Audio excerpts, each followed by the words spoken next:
Springfield's Talk 104.1 and a good Tuesday morning. There is a slight chance of a morning shower. Otherwise, pretty cool day, high of 51. Look at that first alert forecast coming up. We are streaming live on Facebook. 1041 Nick Reed. You can find us in the Facebook world there. Also YouTube, our live video stream, sponsored by Springfield Wraps, who also designed our studio.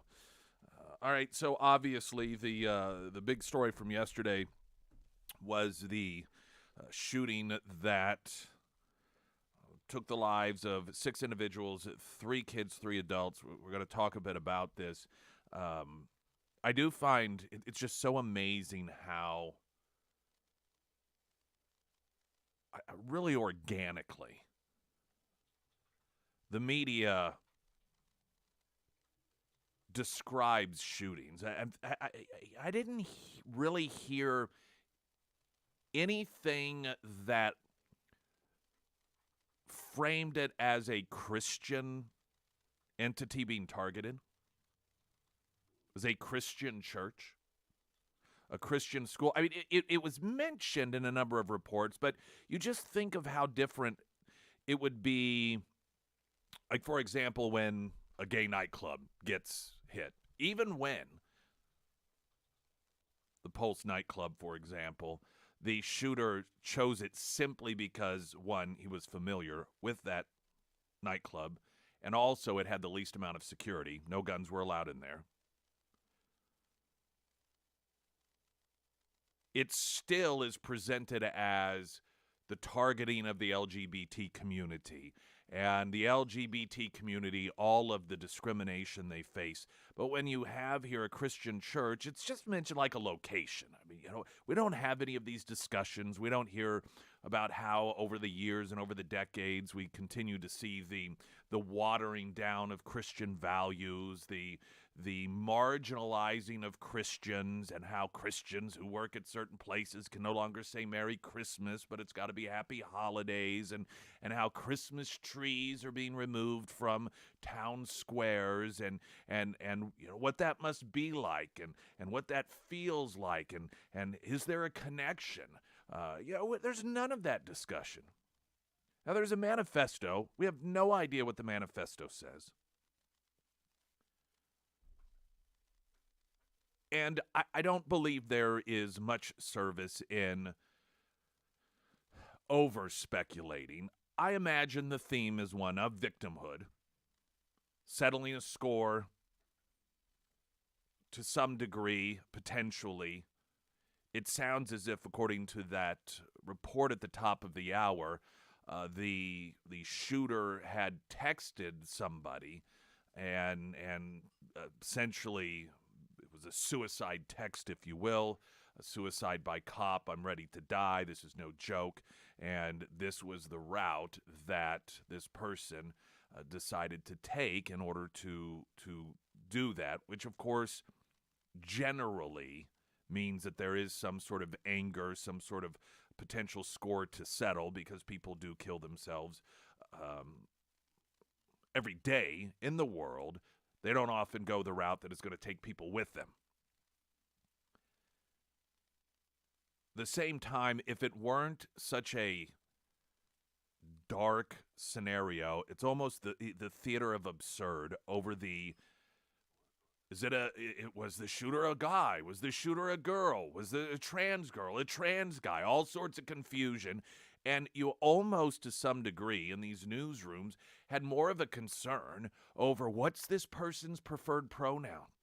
CNN at one point went back to a number of different stories and changed eliminated gender altogether from the stories. And while you had still blood on the floor of this church, this school, you had people online railing against networks because they misgendered the psychopath. Really, that's what you're worried about?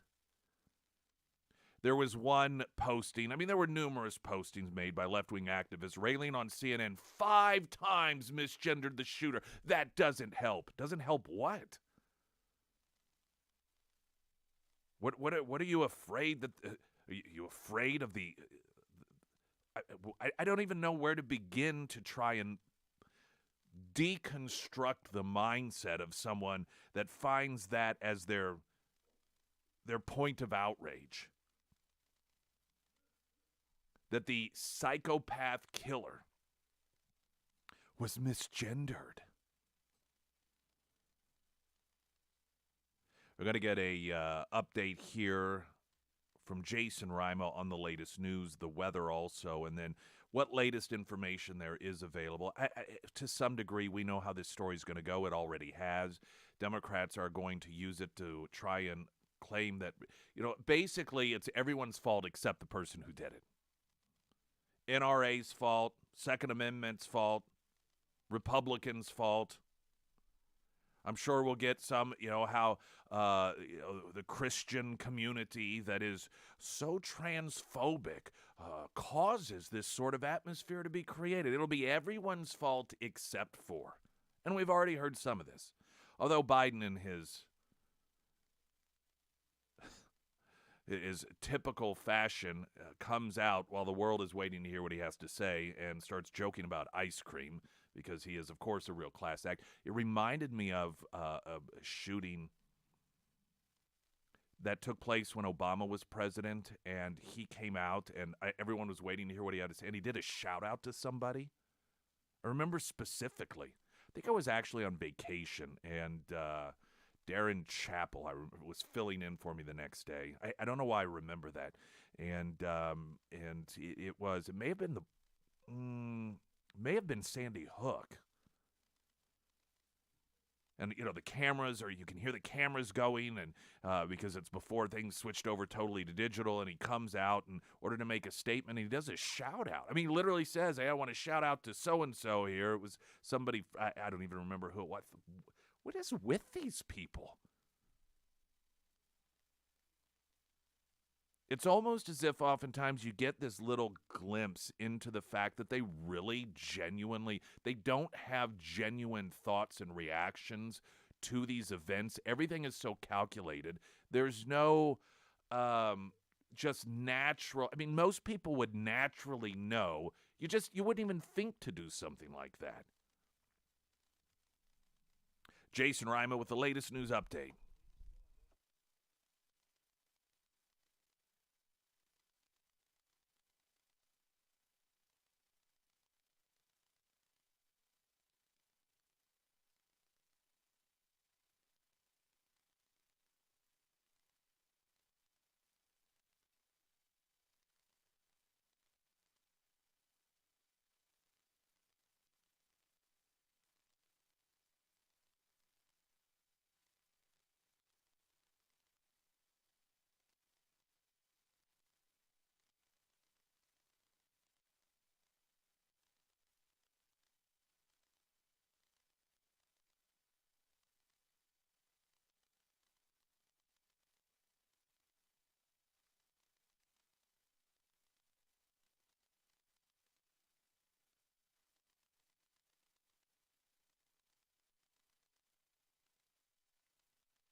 The first alert forecast, sunny with a slight chance of morning showers, high of 51 today. Tonight, clear 31, 61 tomorrow, 66 on Thursday. Showers and storms likely on Friday with a high of 73.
Don Carricker, Anthony Carricker, Alex Carricker, others supporting the team. I want a greathomeloan.com for all of your home loan needs.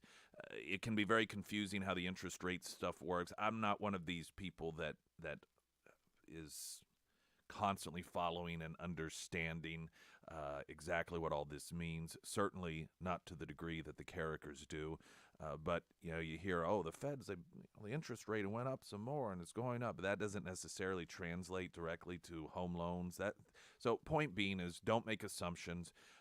If you are even thinking about possibly needing to, whether it's a year from now or tomorrow moving, be sure to check with them and see what the full, honest situation is when it comes to all of those things, the housing market and interest rates and so forth. And it starts at iwantagreathomeloan.com, because you do. In the context of the subject matter itself regarding the shooting yesterday, it got overshadowed, which makes sense, but at the same time, the absurdity of people being allowed and the world being expected to keep track of people's pretend genders was on full display yesterday. It's interesting because I've noted in the past that I think for a lot of people, it can be confused. When you say transgender man, does that mean a man who pretends to be a girl, or does that mean a girl who pretends to be a man? And a lot of people don't know that. And apparently that was the beginning of a lot of confusion yesterday, because at one point I believe it was law enforcement. So this shooter, and Sarah, you can correct me if I'm wrong, best I can figure out, was a girl that identified as a boy, or a woman who identified as a man. That is correct. Okay. Some of the confusion began with the press conference in which they identified the shooter as a transgender girl, which is defined as a man who identifies as a girl. And so, and that just led to a tremendous amount of confusion, which you can understand. And again, not to get too in the weeds here when we're talking about something much more serious, but this is why words identify things. I mean, it is so absurd to me that we even have to have this sort of confusion. This is why we create words. This is why an individual with XY chromosomes is this, with XX chromosomes is this. This is why this over here is this. You give it labels so that when you put a word to it as an identifier, everyone knows what you're talking about. And some people have decided that we should live in a world where people can just change the words around in whatever fashion they want to. When the left began really pushing this, I recall people, oftentimes they would put out these hypothetical scenarios regarding this very subject matter and how confusing it can be. What happens when it comes to identifying a body and it is clearly a male, but it's somebody who identifies as female? How's that going to be listed? What happens if there's a BOLO, a be on the lookout for some sort of criminal that is a man but identifies as a woman? Are we going to tell people that it's a woman and they're out looking for a woman when it's a man? And here we are today having this the things that people several years ago were putting out there as what happens when, and people would roll their eyes and they're like, oh, that's not going to happen. And here we are. I mean, you have left-wing activists on social media ripping on media outlets for misgendering the psycho killer. I mean, look how much time, and I tend to boil this down to a very simplistic point of view when it comes to communication. And I'm a big believer in the point of communication is for one person has something in his or her mind. They want that thought to be received by another person. And so over time, we have developed words to describe actions, to describe, persons and animals and objects, persons, places, and things, nouns and verbs. We created all of these things for that sole purpose. And we have gotten to this point of absurdity again, where it's just like, well, people can just make them interchangeable. Well, then how is it that we are supposed to be on the same page in terms of communicating?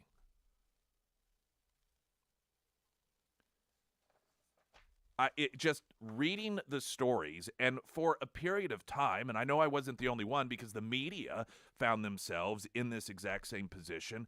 Everyone is confused as to who this person actually is when it comes to whether it's a man or a woman. After sifting through it all, it appears as if this is an individual, it's a female who identified as a male. Now, there is a manifesto. We don't know what's in the manifesto yet. Some of the additional information that has been released by law enforcement is that the shooter scoped out another location but determined the church/school that she would hit had less security. Exactly what that means, we don't know what sort of detail that she goes into regarding that, but reason would lead one to speculate that the fact that this school did not have any armed guards there, did not have any armed personnel, which of course turned out to be the case, which is why it took 14 minutes after a 911 call was placed for good guys with guns to get there, as opposed to already being there. They had to sit and wait, hiding for 14 minutes until law enforcement arrived. Now, what sort of security this other location has, and perhaps they also did not have armed personnel. The security footage, and frankly, I was surprised how quickly some of this information has been released. It's not a criticism, but already footage of the individual shooter driving into the parking lot and going into the school, and the doors apparently were locked, the glass doors, because the first shots that we see fired are to break the glass so that the shooter can make her way through the broken glass and into the facility. Perhaps the other location did not have glass doors, and it wasn't a matter of armed security. These are things we don't know. Other than we do know that there was no armed security at this facility.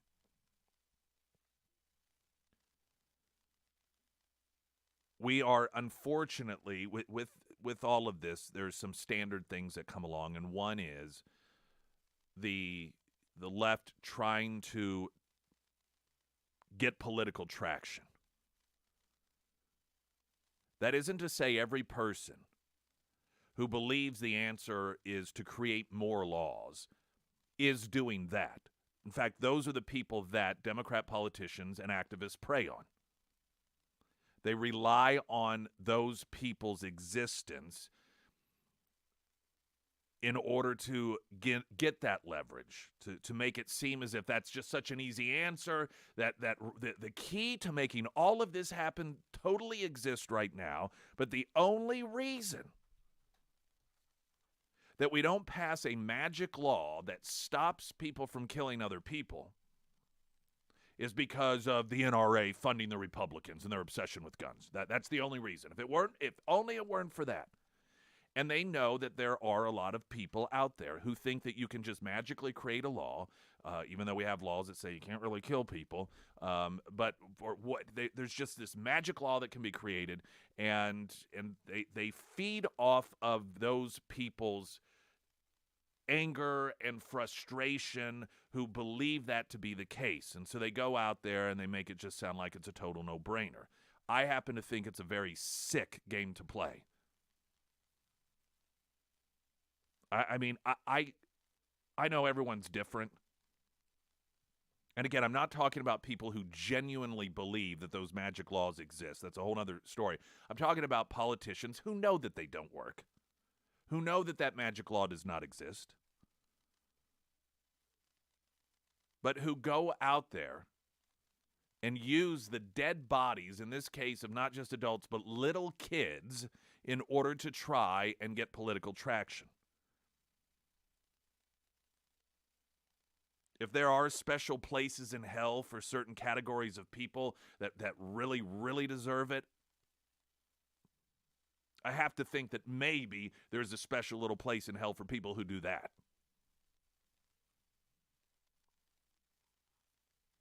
I'm going to take a break and continue on with a few other points here, including whether or not to release the manifesto. There is I believe he's a Republican congressman from Tennessee, who is calling for this manifesto to be released. I suspect, I could be wrong, I suspect he is calling for that because he believes it is going to indicate what it is that most of these mass shooters are, and that's left-wing individuals, in order to fight back against this false disinformation campaign that Republicans are always subject to whenever it comes to one of these instances. But there is a very, very strong argument to not release it as well. I think this is one of those situations where reasonable people can disagree. So we've got that coming up. The American Transmissions Talk and Text Line 447-KSGF. I'm Nick Reed.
We're going to get a traffic update here. I do want to remind you that have that man show coming up, and we will be out there.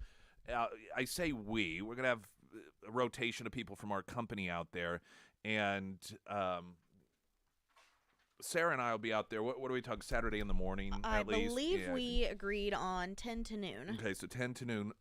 That being said, the tent that we have out there is going to be in that central area between the two wings, if you will. In the E-Plex, the Ozark Empire Fairgrounds. The entire time, not just the 2 hours that Sarah and I are definitely going to be there, but the entire time, 417 Travel is going to have a registration there.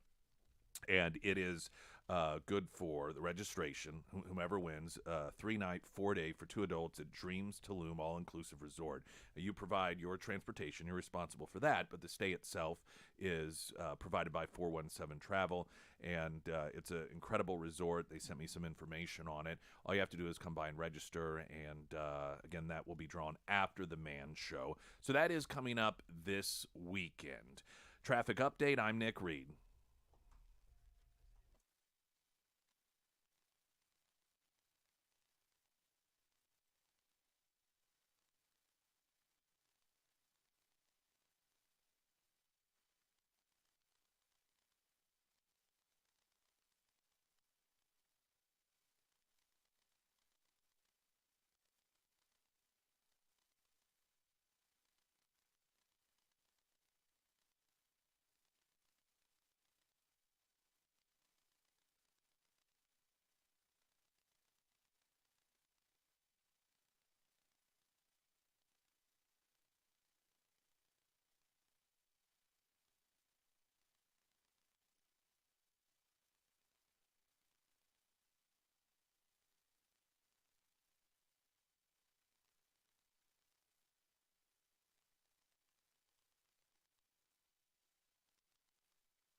First alert forecast, slight chance of showers this morning. Otherwise, a sunny day with a high of 51. Tonight, mostly clear 31. Sunny 61 tomorrow and 66 on Thursday.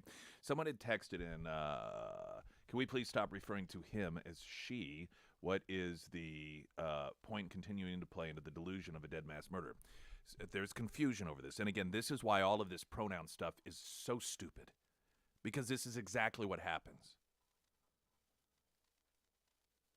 There's a piece, Legacy Media scrambled to recover, claim police misidentified gender of Nashville shooter. Legacy Media outlets upset that police in Nashville, quote, misidentified the gender of the biologically female shooter who killed 6, including 3 9-year-old children, Monday morning at a Christian school. USA Today wrote in a tweet thread, update, that police on Monday afternoon said that the shooter was a transgender man. Officials had initially misidentified the gender of the shooter. The New York Times also issued a statement attempting to clear up, quote, confusion about the shooter's gender. Quote, there was confusion later on Monday about the gender identity of the assailant in the Nashville shooting. Officials had used she and her to refer to the suspect who, according to a social media post and a LinkedIn profile, appeared to identify as a man in recent months. Here's what I don't know. And I don't really know that it matters. Did they just decide we're getting past the nonsense here? This individual is a female. We are in, and listen, I think that there's an argument here, aside from how you feel about this stuff. I mean, we're really going to dignify a mass shooter by making sure that we get her preferred pronoun of he, him down? I mean, really? Is it what the dignity of this person? Is that what we're worried about? I don't know if that perhaps was their motivation. They're like, we're not going to play this crap. We're not going to worry about offending the mass murderer. So the she's a she. I don't know. And maybe who knows what the reasoning, whether they didn't intend to, they didn't even think about it. Frankly, depending on what this individual looked like, and there have been some pictures that have been, every picture I've seen, it clearly looks like a female. She clearly looks like a female. So they may have, here's a female, it's clear. Their first thought wasn't perhaps, we need to go find out whether or not she identifies as what she actually is. But as I mentioned before, and it creates insane confusion that is totally unnecessary and runs contrary to the reason we have words in the first place. Moving on from that. The left, of course, guns. Guns. There is let's find the story here. There was a congressman from, is he from Nashville? GOP congressman from Nashville. Now, this is Washington Post. GOP congressman from Nashville district heartbroken by shooting. A 2021 photo shows his family with firearms. Okay. Now, we know exactly what this is supposed to mean. That he's part of the problem, see? What difference does it matter if his family, or what difference does it make if his family back in 2021 had photos with firearms?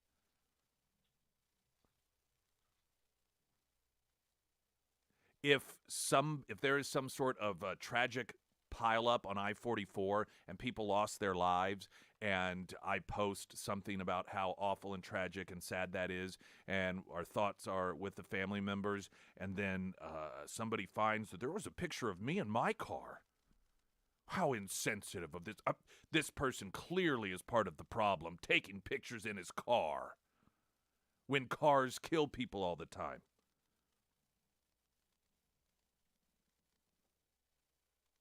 What if this were reversed and it was some right-wing newspaper, I wonder,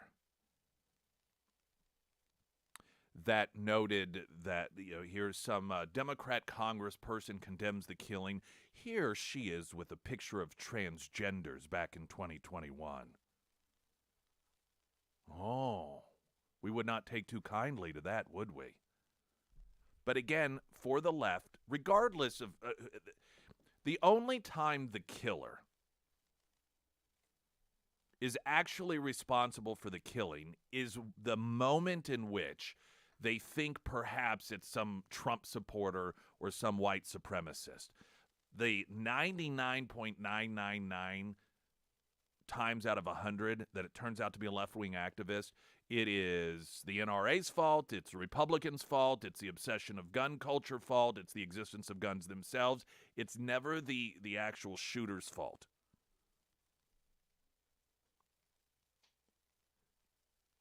Which many people would argue creates a culture of absolution.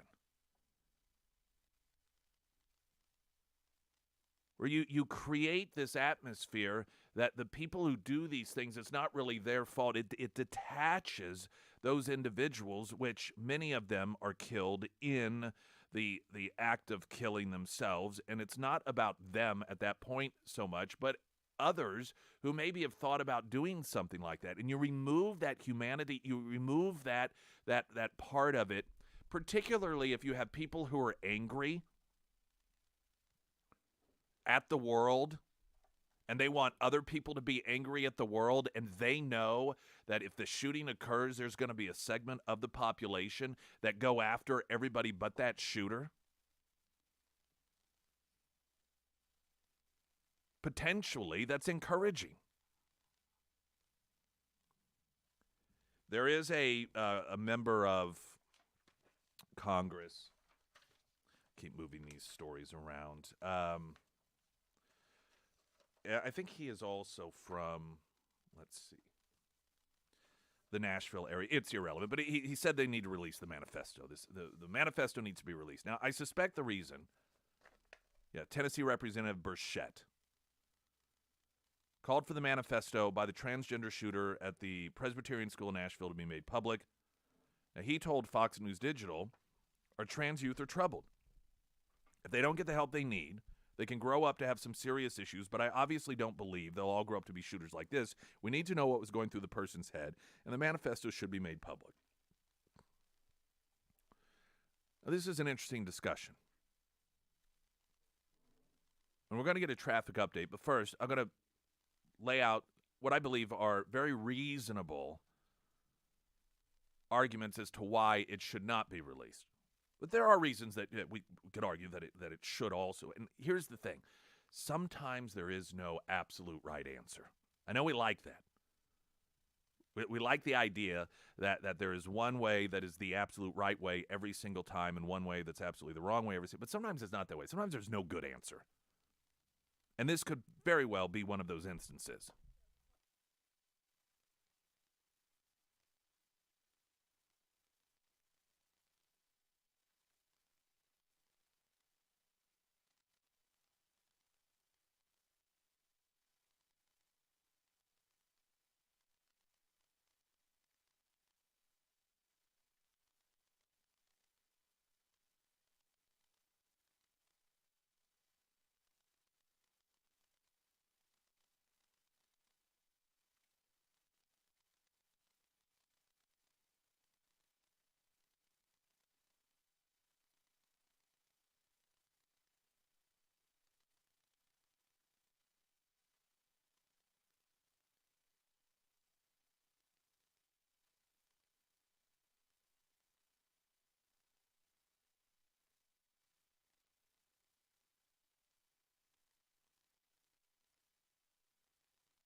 Aller Building Company, OLLER, a couple of new developments in the area. Ozark, also Springfield underway, that being Woodvale Development. For those of you who are in the market for a home, but you don't want to do any sort of remodeling, you want it from blank canvas to your design for the backsplashes and the color schemes, countertops, so forth, then Aller Building Company is for you, OLLER.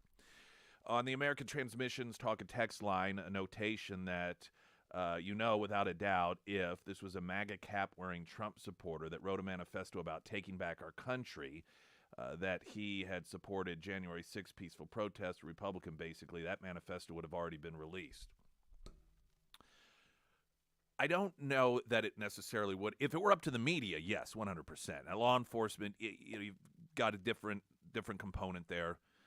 If it were the feds under Garland, yes, probably. And your point, though, is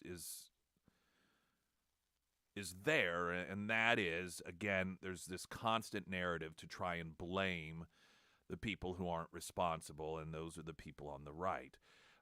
I suspect that this Republican representative from Tennessee is calling for the manifesto to be released. And I can't read the guy's mind. Well, let me put it this way. I can see where people who are sick and tired of mass shootings being blamed on people who had nothing to do with them would call for the release of a manifesto that is based off of what limited information there is currently, a manifesto that is most likely going to exonerate the people that the left like to blame for this, and that's the right-wingers and the gun people, the MAGA hat-wearing individuals, and so it's to try and at least get the facts out there. Now, why not release a manifesto? There's a very, very strong argument, and it's true that could very well encourage other people who want their voices heard in the world, who want manifestos released, to do the exact same sort of thing if they in fact believe this is the way to get my voice out there, whether it's a political statement or they're just, oftentimes they're unhinged individuals that are just, they rant and they rave, and because of that, nobody listens to them any longer, and they believe that their message is the most important one for the world to hear, and they see, if they recognize, the last few times that there's been somebody that had a manifesto shot up at school or at church, it was printed, and, they can take that route. It doesn't mean that they're always going to. The argument, and this is the argument that this particular member of Congress made, that our trans youth are troubled, and that obviously, he says, they're clearly not all transgenders are going to grow up to be shooters, but we need to know what's going through the person's head, and the manifesto shouldn't be made public. This is the thing.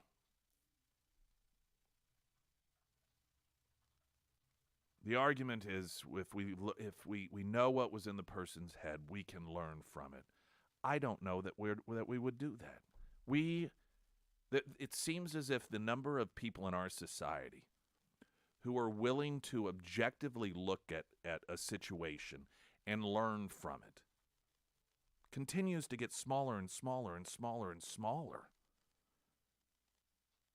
I mean, how often do you beat your head against the wall because politicians in particular, or activists, they call for something that has been done over and over and over again with failed results, but they continue to call for it. And that's not a culture that is wanting to genuinely learn about things for the sake of improving a culture and a society.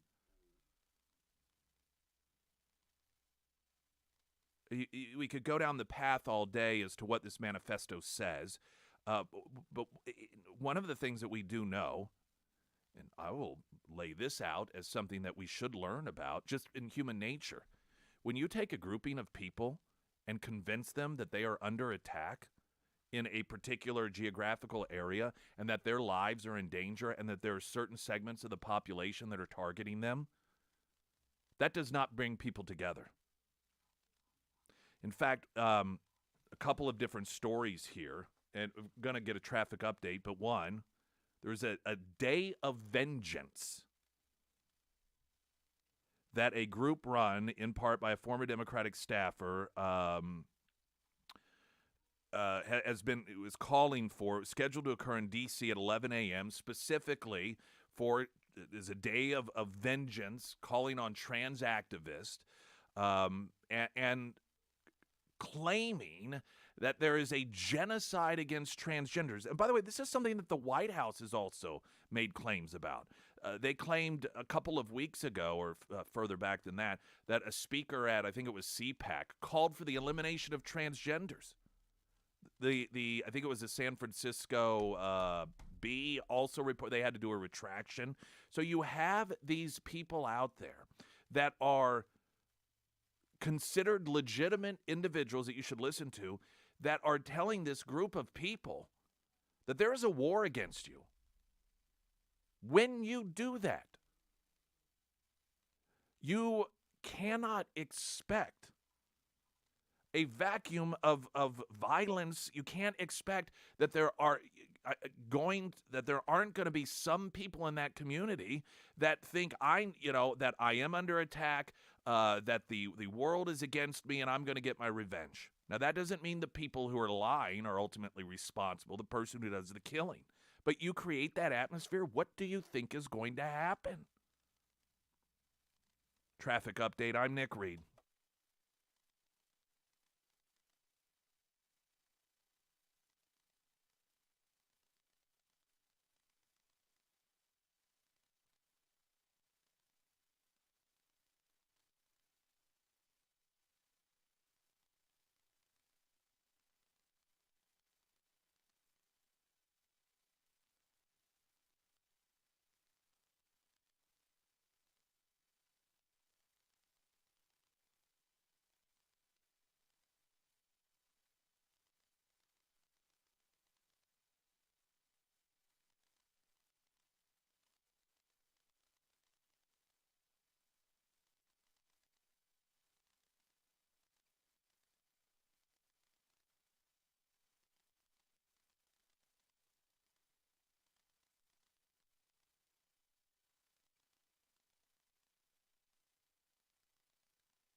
I don't want to get too detailed in speculating what's in the manifesto of this gal who identified as a guy and shot up this school.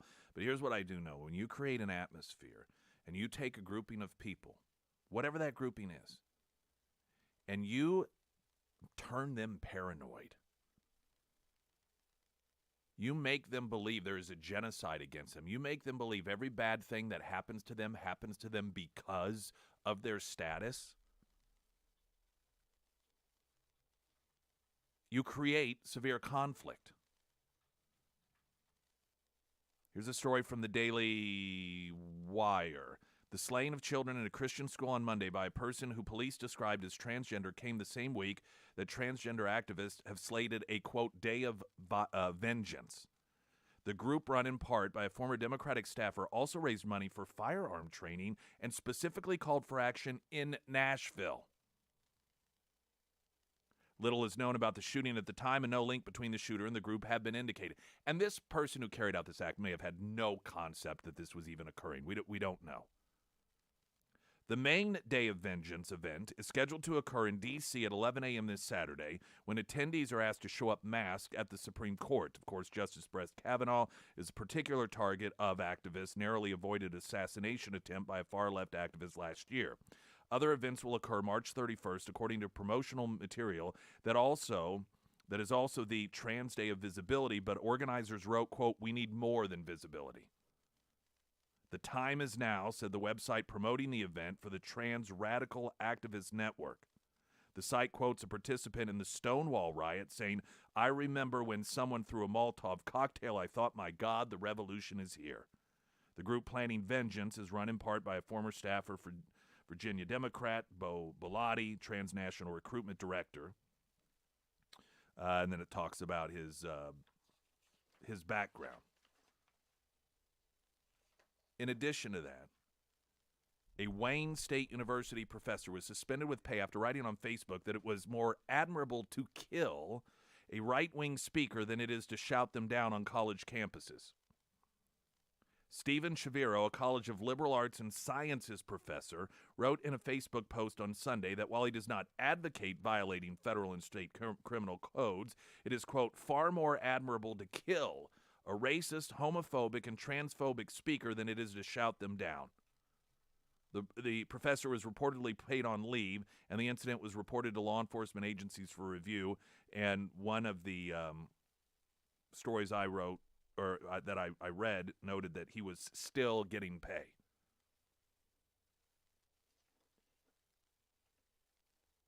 We have people that are driving groups to paranoia, into believing. In fact, the event, Day of Vengeance, specifically claims that it's to fight back against the genocide of the trans community. Nothing positive comes out of. We're not talking about a few radical voices here. I mean, the White House itself has made some of these absurd claims. And you take individuals and you make them extremely paranoid that at any given moment they're going to be eliminated, you can't be shocked if they take action. News in 60 seconds.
Springfield's Talk 1041. My name is Nick Reed. Welcome to the show.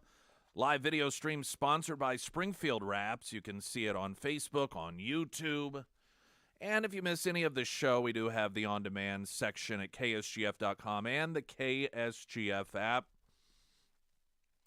A week away from elections all around, and we've chosen to spend significant focus on Springfield School Board, and it is clear that the establishment is also putting a great deal of focus, and that translates to money into this race as well. Dr. M joins us. She is a Springfield School Board member, not up for re-election.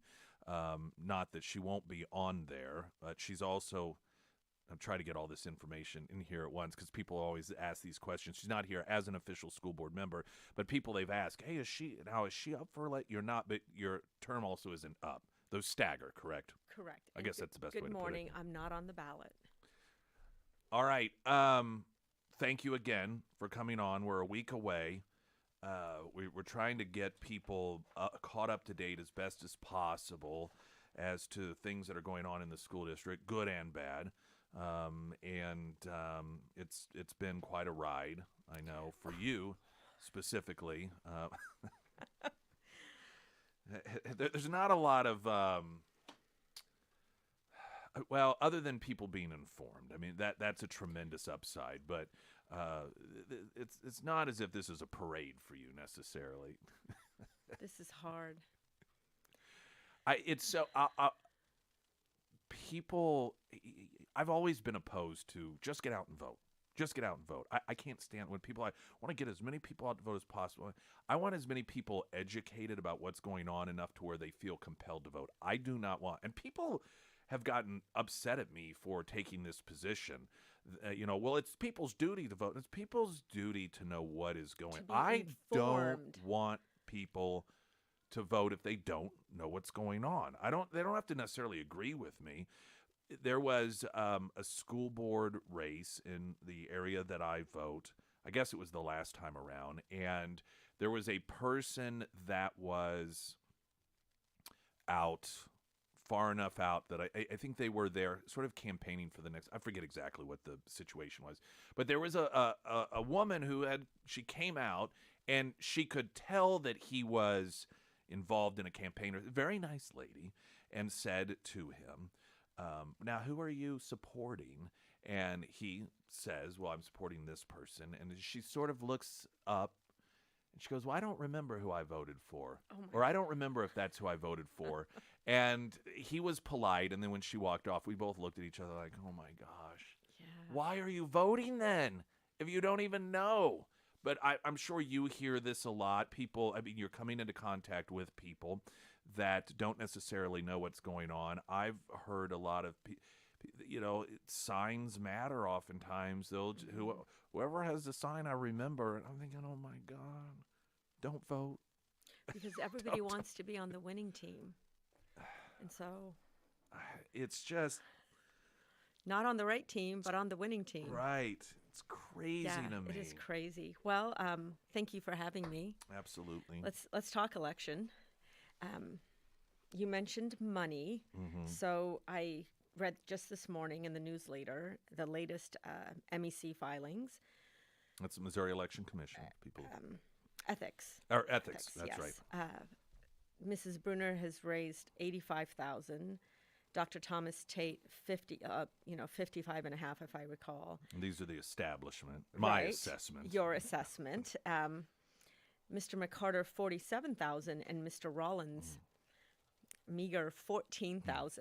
And this all adds up to a little over $200,000 for a position on a board that is volunteer.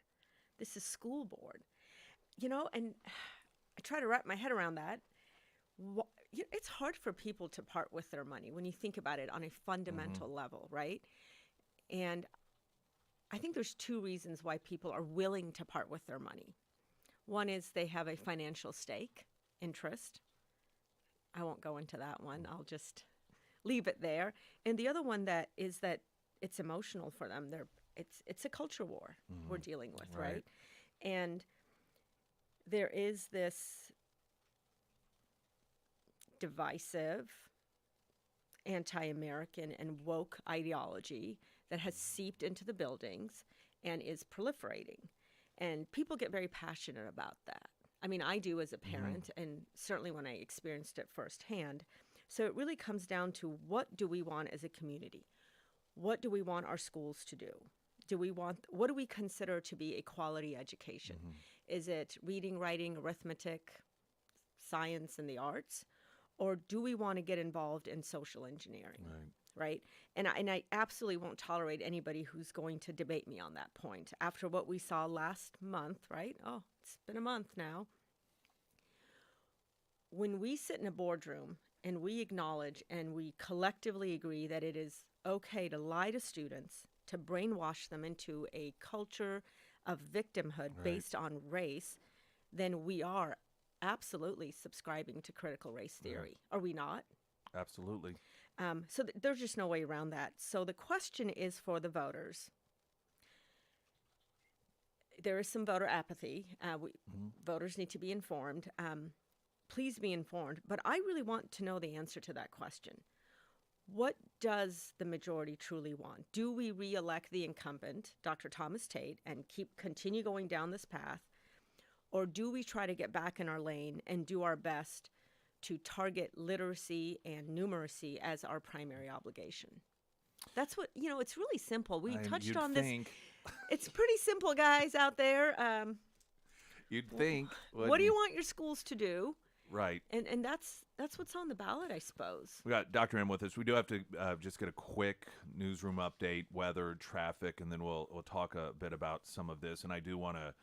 It's just the campaigning that's going on through the news talk about leader. the campaigning. Yes, and there's a week left. It always gets interesting in the end. Yes, it most certainly does. More of that in moments. Jason Ryman now with the latest news update.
First Alert forecast sponsored by Navant Employee Benefits that work. Sunny with a slight chance of morning showers today.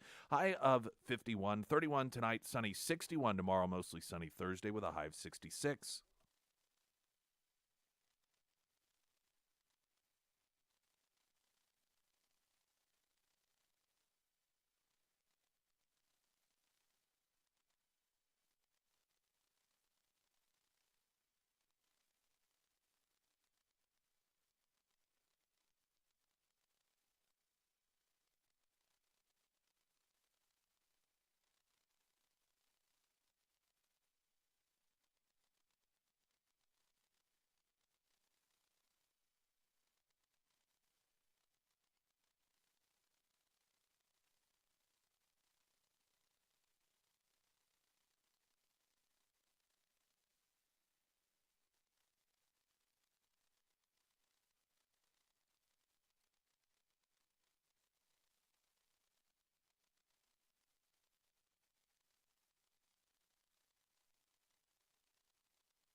School board elections coming up. A lot riding on Springfield. Clearly, some people think so. Is a tremendous amount of money pouring into the campaign, specifically the establishment candidates. Sharita Thomas Tate, who is currently on the school board, and then you have Bruner, who is part of the same elite class, if you will. She's part of the administration, has been, and she is the establishment choice, and that's where all the money is. And this is the uphill battle that average citizens who aren't part of the establishment oftentimes have to deal with, is they don't have the big, massive money behind them. Exactly. And let's talk about campaign and what's being thrown around. But at some point, I do want to, let's remember, I would like to touch on some more numbers. I've had a lot of feedback like, hey, we like that you shared those numbers with us, the scores, and can you give us some more? So I want to just, yes, I please. brought the same paperwork back, so I want to look at it. For those who missed it last week, it was very instructive, and there were those numbers that came out that were published a month ago or so, and there was a lot of discussion about apples and oranges because of a different way of, I guess, evaluating the numbers. Right, but I'm only going to give you apples to apples. And that's what That's right. what Dr. M brought in. She went through the numbers and created an apples to apples, and what we saw was definitely diminishing returns. I mean, we are failing our kids year to year in the Springfield public school system, which is why this is so important. Do we want to continue down that path, or do we want to start delivering for our kids? Let's do the numbers now. Okay, since we're on that subject. So I talked about math in grades 3 through 8, students that are proficient and advanced. So these are grade level or above. This is where you want your student to be. And I've already given these numbers, but just to go over them again and then expand on it. In 2013, we were sitting at, so I went back 10 years just to give us an idea, sitting at 50%. By 2021, we're at 32.2%. This is an average between grades 3 and 8. And 2022, we got a little 3.5% bump to 35.7. Unfortunately, we didn't see that in English. So in English in 2013, we were sitting at 51.8%. It went down to 45.1 in 2021. And in 2022, we've had an almost 2% decline to 43.2. Now, these are grades 3 through 8. But let's talk about students that are graduating, because that's what people see when they're out there trying to hire students, colleges. Do your job Do fairs. your job, You know. yeah, all that jazz. So there's 2 state testing. One is Algebra 1, which is mandatory to graduate in the state of Missouri. Many students go beyond, but not all, and many don't. And English 2. So in Algebra 1, again, let's go back to 2013. We had 60.2%. So 60% that were on target. In 2021, that fell to 29.6. So in 10 years, half the number of students, less than a third. And now, this last MAP score year, 2022, that number went up to 31.3. So we have a lot of work to do. Let's do English. English, we started out in 2013 at almost 69%. And we are now down to 47.5%. So we're less than 50% literate and less than a third math capable. Here's, this is another one. I thought about this. So my student attended Central High School, and I remember when I walked into that school, there's this giant banner that hangs from the cafeteria from 2012 in the U.S. News and World Report. And I mention this because I get a lot of this kind of pushback. Well, things have changed. The students have changed. They really haven't. When you go and look at the free and reduced lunch, and when you look at the demographics, the minority demographics, they haven't changed that much. One, and I'm really tired of blaming this on subgroups. Right. With numbers like this, and I get this a lot from even other board members, the district, these numbers tell you that you're not failing subgroups. We're failing kids. So I'm just not buying it. All right, let's go back to Central. So in 2012, Central High School was a gold medal school.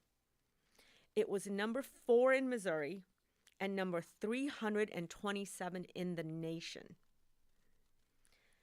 So Now, in 2022, they went from number 4 in Missouri to number 87 in Missouri. That's exactly 10 years. And the national ranking went from 327 to 6,497. And let me tell you how that happened. This happened during the tenure of the last superintendent, Dr. Jungmann. Year after year, these scores went down. He started off by falsifying student survey results to push the Chromebook narrative, and then all this stuff followed, and the culture that he bred crippled the system.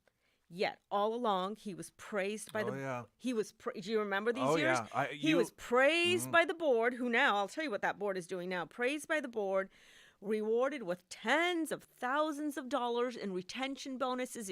I don't remember. I remember reading about it. If you stay X number of years, you get this many $50,000 here. So I think we should really pause when we see board members who hired and continued to praise Dr. Jungmann, who now endorse and support the incumbent, Dr. Thomas Tate, and the other establishment candidate, Mrs. Bruner. Right? I mean, I am told repeatedly that the board's job is to support. And support, point blank, I've been told, is to shake hands, you smile, you clap, and then you vote in unison. And I would like nothing more than that, right? I want to sing Kumbaya. I think it's hard. It's hard to, when you realize that this is just all a front, the system isn't working, and that you have to be a strong leader, you have to take ownership, it's really uncomfortable. And because that's how we grow, and that's the sort of leadership we need. Again, I put the question to the voters. Do you want to go along the same way, same path, or do you want to get it right? And to get it right, we have to break away from that culture. This is one of the reasons, and I've focused on this not just with right. The We school don't board. have an experience problem, because that's what this. Right. We have a leadership. Yes. A complete breakdown in leadership. And diversity, but diversity where it matters. Right. The echo chambers are not a positive thing. We see it with the city of Springfield. And it's not just, and well, it hasn't, you've poked a hole through and a couple of others, that echo chamber. But it's the entire culture in Springfield with the city council, the news leader. You talk about Jungmann there and the horrific results. How do we get on Jungmann? I love it. I know, right. But if you are an average citizen who just reads the paper, or at least during his tenure, you would have thought he could walk on water. He was he'd the best thing since sliced bread, right? Get awards from this organization yeah. and that. All these organizations that are incestuous, you have members that go from one to the other, whether it is academic or in the city or in some sort of political action group that recruits for good governance or whatever it may be, and they just all sit around and give each other awards, and then the news leader takes those press releases as if it's actual news and prints it, maybe change a word here or there so that they can claim that it's authentically written, and it creates this echo chamber where we can miserably fail our kids. No one knows. They think everything's absolutely wonderful, and all of these people run around claiming that they care about the kids. It's all a front. It is so frustrating. It is so frustrating. Very frustrating. It's frustrating for me. I can't imagine for you how frustrating it is. And then to see all of this money and some of these same people that are writing these checks to the problem. And you're wondering, what are you protecting? Yeah. Right? You should think about that. Yeah. Yeah, it's not positive results. No. This would be a totally different discussion if things had been going well. And some of these people, I referenced a city council meeting, it may have been a year or two ago, where there was a discussion going on. And you were on the council at the point, and you were simply talking about how do we measure these things, I think. And you mean the board meeting? Yeah, it was a board meeting. Council. Sorry, yeah, board meeting. Thank you. And you were just trying to get information. And I remember, because it shouldn't have surprised me, but it did, board member Thomas Tate almost dismissively said, well, we know that the test scores continue to go down, but But we have to do all this other stuff. Yes. Right. And I thought to myself, what's going through her mind right now? And it's really easy to judge incumbents because they have a voting record. Do we need to take a break? Well, let's. Yeah, okay, we'll go ahead and do that. We'll take a break, and then I'm going to get a traffic weather, kind of hit it a little bit early here. That way we'll have a little more time on the other side with Dr. M on Springfield's Talk 104.1. I'm Nick Reed.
Floors Plus Nixa, Floors Plus Springfield, all of your flooring needs. These are great folks over there. Rob stopped by. I know some of you got to meet him, owner of Floors Plus, last Friday as we were broadcasting live our Friday Roadshow at Scramblers. The Nixa location, the Springfield location, 0% financing for 12 months. They are not high pressure in any way, shape, or form, which is a huge selling point for me. Cannot stand that. But they have quality flooring, and they have quality teams of installers that are true craftsmen. Floors Plus Nixa, Springfield under Nixa endorsements, ksgf.com. Or with Dr. M in moments.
First Alert forecast sponsored by St. Clair of the Ozarks Home Improvement. Sunny, slight chance of morning showers, high of 51. Tonight, mostly clear, 31, 61 tomorrow, and sunny on Thursday, 66. Dr. M is with us. It's funny, we were just talking about banners and how 10 years ago in Central there was a banner noting that Central was a gold state. What was the official designation? Gold. It was a gold medal. Gold medal, and it's gone from what, third in the state down to fourth in the state, down to 87th in the state. And I suspect any sort of banners that hang today aren't about academic achievement, but instead activism. And there are a lot of establishment people that really push back when I describe part of the atmosphere that has been created as activism, as something other than education, and they will claim that's not true. But there was a display at one of the middle schools, correct? Yes, so we had to tour the schools for the bond, and one of the schools that we'd like to completely rebuild, right, demolish and rebuild, is Reed Academy, which is a middle school. It's called Reed Academy because it has advanced courses, and a lot of these students then have an opportunity to move over to the IB International Baccalaureate program at Central High School. So it's one of the feeder schools. So Reed Academy not only has students that go there in that region, but get bussed in or get driven in from other areas. So I noticed that there is a Gender and Sexuality Alliance, flyers, and these are supposed to be student-led clubs. So try to think about how that works. However, the flyer talks about, and it's to support the students, I suppose. This is what the students want, but it says support, discussion, activism, community, and then it has see Mr. So-and-so for sign-up details. So the adult in the room in a student-led club is there just to babysit, just to say, here, there's an adult in the room, and isn't really supposed to be a part of that. And then interesting you bring that up. Hold on, give me an eye. Well, and while you're looking for that, I wanted to note my point is that you will get the elites that are running many of these things, and they'll say, we're not promoting we're not turning kids into activists. Their own displays in the school says activism. And I'm told that these are student-led clubs, that adults don't initiate these, they're not a part of them. But I think they were kind of slow, and then they just got really brazen at some point because this was in the Jarrett, again, another middle school. Kids, these poor kids in middle school, it's such a rough time. You know how it is. Everyone's confused in middle school about everything. Oh, but they're fortunate to be told, join this group over here. You'll be special. So in I guess they have a magazine, how they have journalism class, but it talks about, and I'm not going to mention names, that this club, one of Jarrett's most accepting clubs, was started in late 2017 by Miss So-and-so, the school's counselor. And then it goes on to say that Ms. So-and-so says that a counselor from another school inspired her to create Gender and Sexuality Alliance. In quotes, I got the idea from him. He hadn't started GSA at his school yet, but I thought it was great, and I got inspired to make my own GSA here at Jarrett. I mean, did you catch that? Yeah. So it's all student, no activism, except for when it is spearheaded by non-students for the purposes of activism. Students in GSA, including me, i.e. I'm part of this, think it's a very eye-opening experience. I bet it is. Oh, I'm sure. How do we go on this? So I want to talk because people are going to be going to the polls, and unfortunately, I believe, has been a very successful campaign in convincing people that candidate Bruner is something that she is not.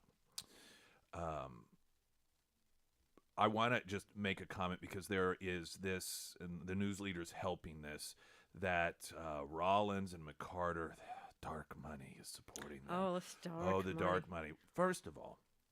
Dark money and book banning. Oh, yes, and book banning. It's all they got. Yeah, I know, right? First of all, on the dark money front, if we want to really break this down and look politically, every analysis that has ever been done about which side of the political persuasion benefits from dark money, it's always the left, extremely on a national level and a local level. So, and this is part of the aggravation I have with the media that misleads people, specifically the news leader, is they want to make they portray dark money as being something bad, but then they never point out the fact that it's those politically on the left who are benefiting from it disproportionately. That aside, I don't really care. First of all, a lot of people also, they don't know, I guess this is the second point, even what dark money means. Dark sounds bad, sounds scary. And what it essentially means is these are organizations that people are allowed to donate to without their name being put on a government list. Some people like that, some people don't like that. That doesn't mean by default the candidates are bad. All I care about is what is the candidate going to do? Except where's the dark money this year? I haven't taken the time to look at the MEC, but you can look it up. All the donors are listed for any PAC that's involved. I mean, like I said, so I don't know where this, but it's a good narrative, right? It's a false it makes narrative. It sounds, and we're talking about something other than the failed results of the current structure and their platform, right? And the other thing is book banning. So I've had two friends at this point tell me about knocked on their door or made a phone call to them, and really centers on these are the candidates that won't ban books. Another false narrative. Do you mean this idea that we're not going to read books to children that you couldn't read out loud, on TV or in a boardroom or in any setting, and not be fined, right? Or be stopped immediately? Is that what you're talking about? I want to go back to the whole incumbent and voting record. I think I think it's really easy to look at an incumbent and say, okay, what did they promise? Did they deliver? And what's their voting record? And I want to note, it may seem obvious, but the reason that this is so important is because particularly in races that do not get much high-profile coverage, it is very easy for somebody to run on something, govern and vote differently, and then run again, still claiming they are the thing that, even though there is a track record that indicates otherwise, and that's why getting that information out is so important. So important. So, Dr. Thomas Tate voted to mask the students. And it's no surprise that the previous director of health services is now endorsing her. Now, most people don't understand who made the decision to mask the students. It was not the board to mask or not mask until it came very late. And that was because there was a lot of pressure, including from the Attorney General at the time. Right. Do you recall that? Okay. Yes. So, and it's not really the superintendent. The superintendent's very busy, right? This work is delegated, and it was delegated to the director of health services, who met with the Greene County Health Director, Katie Towns, remember that one? And they would meet periodically, and they would decide to mask the kids or not, and they did each and every time. And you would think that in retrospect, there would be some shame in this hypocrisy and the absurdity of masking students. But no, they're proud of that record, right? But let's talk. That's one of the votes. The most recent vote, I'm recalling it another one, but the most recent one was voting to spend over $500,000 on Chromebooks for kindergartners. And don't get me started on that, because I could talk forever on that. But let's just keep going on another vote. It's a lot of money to have kids' faces buried in a screen at such a young age. Well, it's with the claim that it's only going to be for a very, very small percentage of the day. So then you think, well, is this a good use of dollars? Right. Is this how we want to spend our money? Maybe smaller classes, more teachers, more supplies? I don't know. Just an idea. Just throwing it out there. I'm not saying I want to run the district. Radical just notions. Radical. Some books, maybe? I don't know. So, let me look at, so I got her card in my mail, and incidentally, she has these 3 categories, which are the identical 3 pillars of Mrs. Bruner. I found that interesting. Yeah. But the last part is engaged parents. And it goes to say, I strongly encourage parental engagement, which should always be respected. Individual parents must continue to have the right to request alternative assignments or activities. You got to wonder, what does that mean? Like, what kind of... So we are asking parents, many of whom unfortunately are not involved, right? To be the watchdog, right? So again, here comes the book part. Like, do I like what you're learning? That's not the traditional role. We trust the institutions, correct? So what are you planning on doing that I need to opt out of? Well, but even to further that point, if a parent does feel that there is something that they want their child to opt out of, are they going to be accused No. of being a book banner? But, or is it even possible? I'm a good example of that. All I asked for, and at the time, Principal Bruner, was, can I just get one book? Can I just get a math book? And is it possible for my student to write the 5 sentences she had to type every week? That's all they expected of her. Can she write it? Because she couldn't physically write anymore. And I was denied. Meanwhile, Dr. Thomas Tate voted. This is, to me, the most important vote that I was unhappy with. And I wasn't even on the board, but I had my eye. I was watching what was happening because I desperately wanted books. She voted for a math curriculum that was bookless, that had incidentally been beta tested on many students, including my child, without my consent, and approved that curriculum to then be extended from high school, middle school, had gone to high school, now through K-5, and for a 6 through 12 English curriculum that was going to be totally digital, with excerpts. These kids were not going to read an entire book. And Jeez. she asked a couple questions like she always does, but she still voted yes. So she promised and promised books, and she never delivered.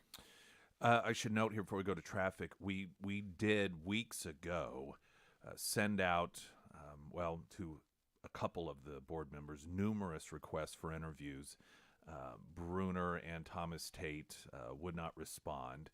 Chad Rollins, Landon McCarter did, and we will air those in the 7 o'clock hour tomorrow, so you will have an opportunity to hear that.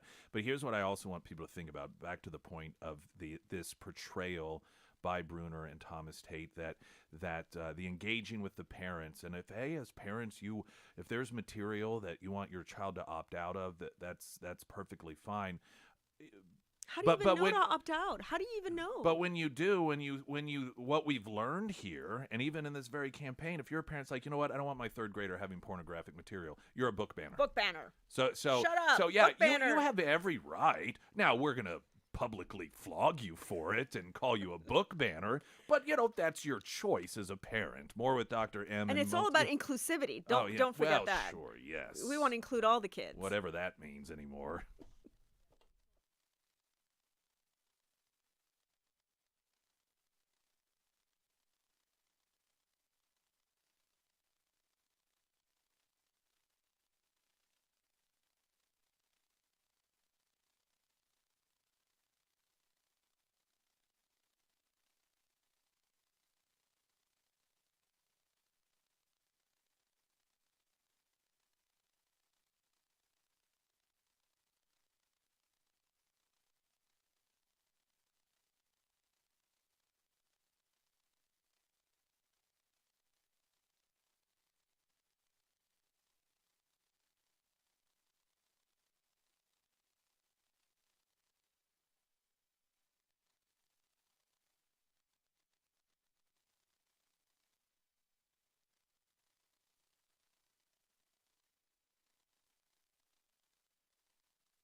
Springfield's Talk 104.1. I am Nick Reed with Dr. M, a week away from the number of elections. People will be out there voting. We should note, this is very confusing oftentimes for people. They don't realize that they can vote in a school board election even if they don't live in the town that the school is necessarily in. Now, it's not always that way, but oftentimes people will live in one town but be in another school district. I know the Springfield and Willard has some overlap there. Mm-hmm. if you don't Or you could know, live in Battlefield Mhm. and go to Springfield Public Schools. Right, right. So, If you don't know, of course, you can call the county clerk and ask the office there. If you have your voter registration card, you can look on there. Or if you keep your little property tax receipts at the end of the year, uh, you can look on there. And wherever your money's going, if that's where that's the school district that you are able to vote in. So I wanted to note that. And I wanted to make another notation, and it's just because of my great frustration. I don't know, you don't necessarily need to reflect on this, that I have with the news leader acting as the propaganda wing for the establishment. And I believe it was last week they had an entire article devoted to the fact that one of the outside candidates, the citizen candidates, if you will, from 5 years ago on his Facebook page that was, I guess, used to promote his business. Someone had posted a meme, and it was this entire art about it's so important to comb through these things so that we really know who these people are. Yet, Sharita Thomas Tate retweets an op-ed piece all about how white women are terrorists against black people, specifically black men. And there seems to be no interest in that whatsoever. None. and many other tweets. Yeah, and many others, and that's just one example. And that's even if you were to make it some sort of piece where you're excusing the behavior, but to just completely ignore it and not, unless I missed the article that was picking it apart and reflecting on what sort of message that sends to students, particularly white students. But I think that I didn't miss it. No, and I chose not to read that article, but I did ask a friend to send me I read the, some the of it picture on air. of the quote unquote meme, and I looked at it, and to be honest with you, I didn't get it at first. It took me a while, but then my brain doesn't work in that racial construct way, so I had to sit there and look at it. And the next thing I thought is, well, what if she was Asian? The mom, the nasty, what was it? It was the stepmom or whatever, and then the prince. They wouldn't be able to climb it up because it'd just be so Right. sleek and straight. And- I mean, I'm just What's thinking interesting- out loud. I'm like thinking, what's the big deal? It's just what's the what's the message? I even? didn't And understand. It was But a I think cartoon. What if Rapunzel was black and instead of the long flowing hair? what if? And I again also don't even know what the message was. There, I noted. I think back, the idea was that it's racist. I think that was the point. Well, there is a movie called Rapunzel Jackson. That's that entire. It is a Is black it really? a black created film about just that. And it's all centered around the hair. And I bet you that's really cute. I haven't seen it, but I know of it. Because I was curious, I And found. recall there was this period. I wonder what the date of this meme was. There was a period, oh gosh, about 5 or 6 years ago, maybe longer, where Disney said that they were going to have more diverse princesses. Yes. And so that's probably where that meme came Yeah, from. it may have. It may have. The coverage of it, the most insightful aspect of all of that coverage is the news leader campaigning for Bruner and Tate. And again, that's all they got. Yeah. They have. That's all they have. So okay, so now we got three things. We got dark money, book right, banning, yep. and Racism. Rapunzel. Yeah. It's such an old well to keep and then going back to over and over again. Their results, though, that's results. the one thing they don't want to talk about. Okay, and I'll contrast that with. Let me see how much time we got. We don't have very much. So Well, here, I'll let's do traffic and then just 60 seconds, and that way we have the rest of the time until the top of the hour with Dr. M. Springfield's Talk 1041. I'm Nick Reed.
Dr. M with us this morning. We could talk about numbers. We could talk about the continued matrix that highlight the failure year after year that unfortunately the school district has been when it comes to educating our children, and at this point now where we have an opportunity to turn things a little bit more. And I would argue that with you and a couple of other members from the last election that have gotten on there, it has resulted in some hope. But what happens Tuesday is very, very important. It does come down to people, though. And I wanted you, if you don't mind, to share the interaction you had with a graduate of the Springfield Right, school I was system. just telling you about that. And we've had people write to the board or come to the board and talk about the illiteracy of having adults who cannot read the paper. You need to have an 8th grade reading level to be able to do that. But it's a whole nother thing when you actually meet somebody. So I had the opportunity to meet a young lady who, interestingly, had graduated with good grades. And she didn't know that she didn't have the reading level or the ability to do enough math to attend a course at OTC. And she told me that she has tried, and this was, in the capacity of her performing her work duties. This wasn't in a context of literacy issue. This was this is in the context of she's providing a service, and for me, and we just got to talking. She has tried 3 times to go take courses and everything she can, and just finally came to the conclusion that she's never going to be able to improve herself from an educational standpoint. And, I'd heard about it, but it's another thing when you actually meet somebody. Right. And it will haunt me, that conversation, mostly because I was like a deer in the headlights. I had no idea what to say. I had nothing to do with this. But I apologized. Yeah. It was eerie for me, right? Like, what do I say? What do I do? So I apologized. And what was good to see was that this lovely lady had so much grit and work ethic. And all I could do is give her the encouragement to keep at it. Perhaps there is a way.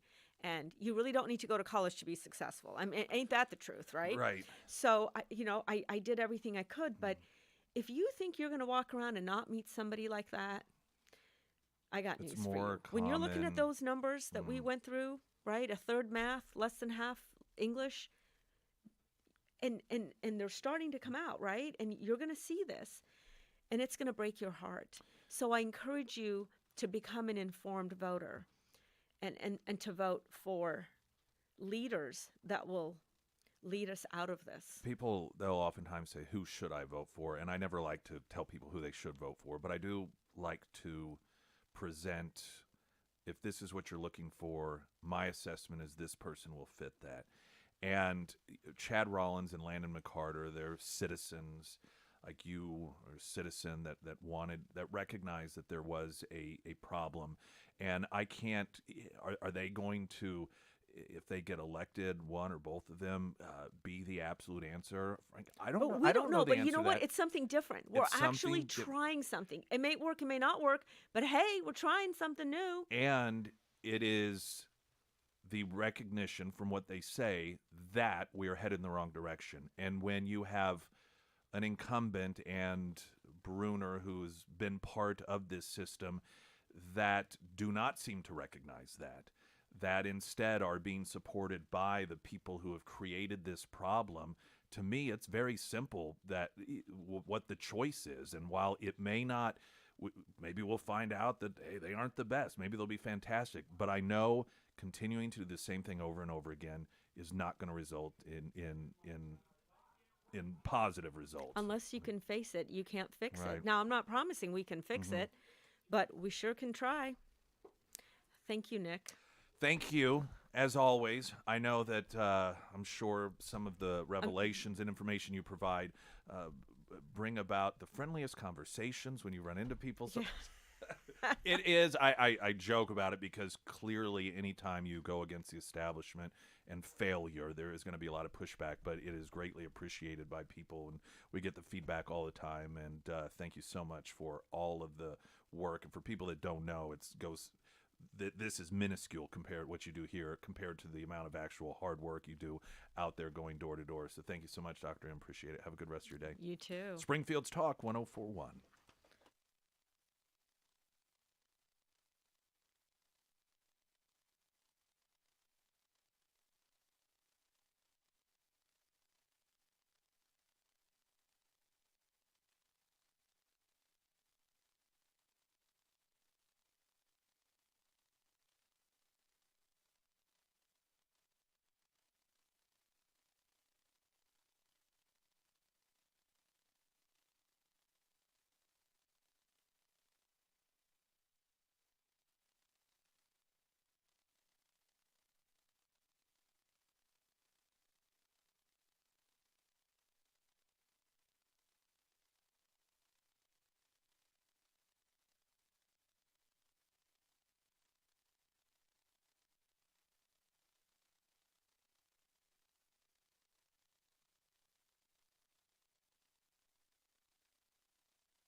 one of the more frustrating things about just living in today's society, if you are a thinking person, which I am, not saying I'm a great thinker, but I like to think, is when you see the media that will, a lot of it's lazy. Some of it is ideologically driven, but some of it is laziness. And they will be given a statistic that sounds as if it really drives a point home, and they don't bother to do any research as to whether or not the statistic that is provided by an organization whose purposes are served by giving you these numbers, they don't bother to check them out. One of the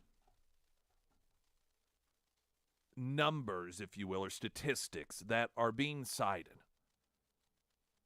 are that the guns are the number one killer of kids in America. That is not true. Unless you consider some men to be kids. You see, and I'll break this down for you. When you look at what we consider to be kids, particularly in schools, that's not the case. In fact, car accidents are the leading cause. So what do? Well, what if we add a year? Well, what if we add another year? Well, what if we go all the way up to like 19 years old or so? How do those numbers look until they get the statistic they want? And the problem is it allows politicians who want to use dead people, including children, like Barack Obama, it allows them to lie about what's going on. And then it allows media outlets to say, oh, the guns are the number one killer of kids, and whether it's true or not. And as I've said, for some media outlets, they do it because they know it's misleading. The left never feels as if the truth drives the point home enough for them. People just aren't going to understand how bad it is, so they have to present statistics or information that is untrue in order to get you to understand how bad it really is. They can't help themselves. But I also believe there are a number of other outlets. They're just lazy. They'll say, oh, well, this news outlet cited a gun violence archive or the gun violence archive. That sounds legit, and it has this, well, the New York Times cited it, and this outfit cited it, so I guess we'll just go ahead and do the same. We don't need to determine whether there's any truth to it.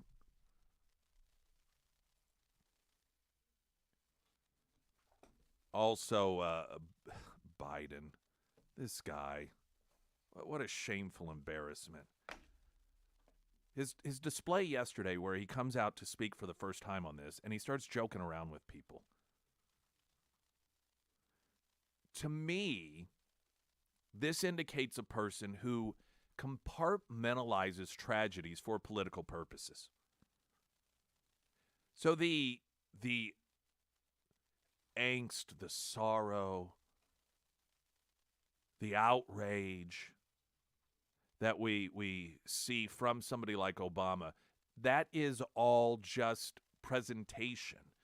Because if you really truly are upset about something emotionally, if you've had a gut punch and you're coming out in order to talk about that scenario, is your instinct to laugh and joke with people? No, it's not. But if you are so used to being manufactured in every presentation you have, if you are accustomed to everything being political, to where you compartmentalize one thing from another, it is, and for him, he's losing it a bit, so there's not that recognition of, well, the world's watching right now, so I got to turn it on now. You see the theater that this is for some of these people. Jason Rima with news.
First alert forecast, a sunny day. Eventually, there's a slight chance of some morning showers. A high today of 51, clear 31 tonight. Sunny 61 tomorrow, mostly sunny Thursday 66. Sarah Myers. Thank you. Well, I don't know about you, but I love simplicity. I also love honesty, and that's why I love recommending my friends over at the Pyramid Roofing Company for all of your roofing needs. Now, whenever you find yourself needing a new roof, that can be pretty stressful, and nobody likes to have to call a bunch of people, have a bunch of people come out, and like, do I trust this person? Are they trying to upsell me? You don't have to worry about that with the Pyramid Roofing Company. They are upfront and honest, and they want to actually work not only with you, but for you. They'll come out, they'll give you a free estimate, get on your roof, take tons of photos and videos, and educate you about all of your roofing needs. And they'll let you know upfront, hey, maybe you don't need a whole new roof. Maybe you need just a roof repair. Either way, whatever the situation is, the Pyramid Roofing Company, they are going to work for you and be upfront and honest with you about your roofing needs. So if you do find yourself in that situation where you do need a good roofing company, highly recommend my friends over at the Pyramid Roofing Company. You can find all of their contact information housed at ksgf.com under the Sarah's Endorsements tab.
American Transmissions Talk and Text Line 447-KSGF to Marshall in Fair Grove. Welcome, sir.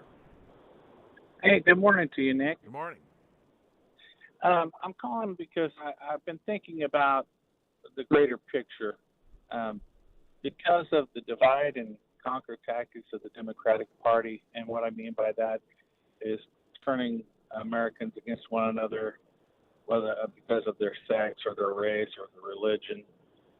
They keep us occupied while they do things that destroy us in the background, like nationalizing currency by paying off all the bank's debts and stuff, which is in no way legal.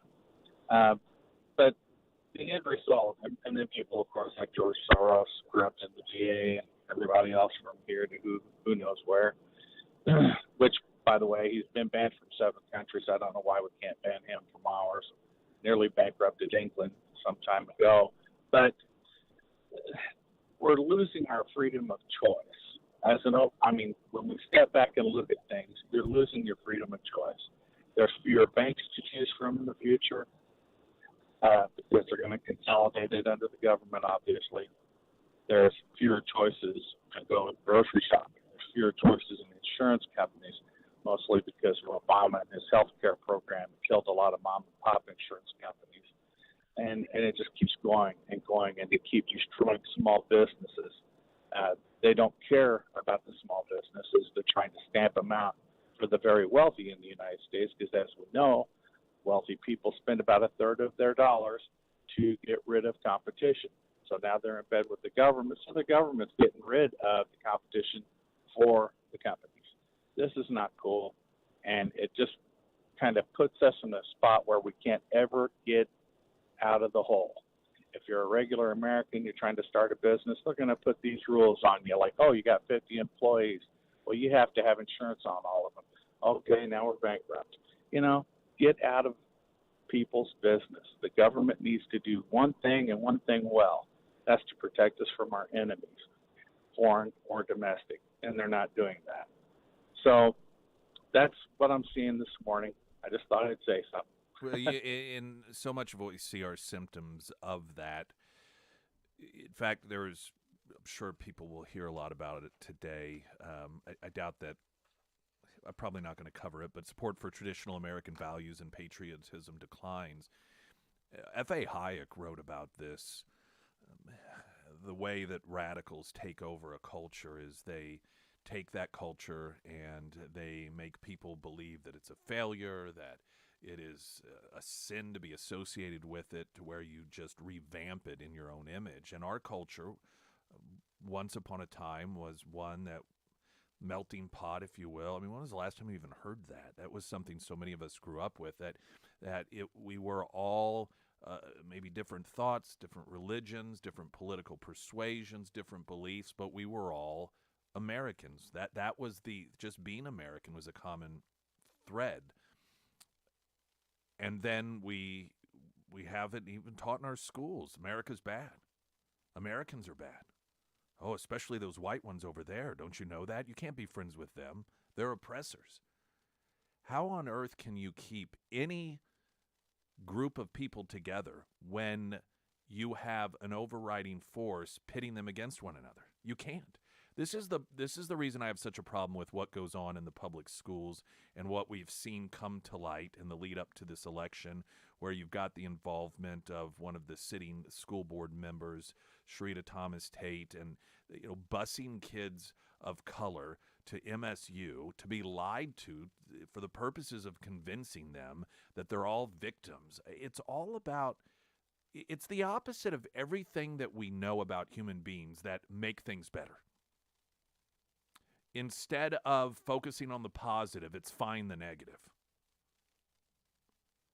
Instead of let's put aside our differences and find our similarities, it's let's highlight the differences. Instead of, hey, we're all human beings, no matter how tall we are, how short we are, how skinny we are, how fat we are, how gay we are, how straight we are, however we are, ultimately we're all human beings. Instead of focusing on that, it is color, sexual orientation. Instead of focusing on this American tradition that was a uniquely American tradition, that you are not held responsible for what other people do.